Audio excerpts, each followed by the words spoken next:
So a few months ago, my friends and I decided we needed a little more culture in our lives than arguing about whether pineapple belongs on pizza, so we formed a book club.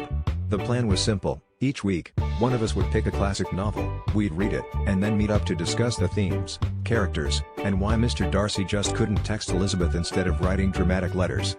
Everything started off normal, well, as normal as a group of adults drinking boxed wine and pretending to understand Russian literature can be.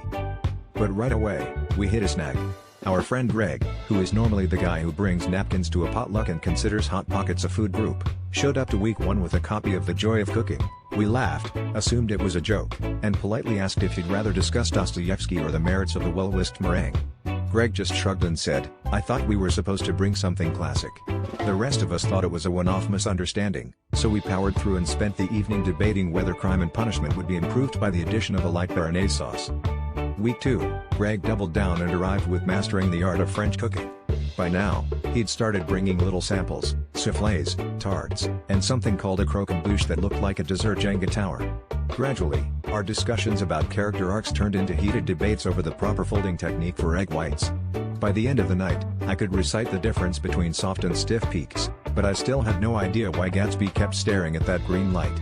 Our group chat was soon just a collection of photos of burnt pastries and cries for help about split custards.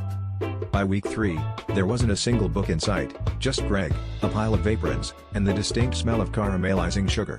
We had all become experts in soufflés, but we were still completely clueless about Shakespeare.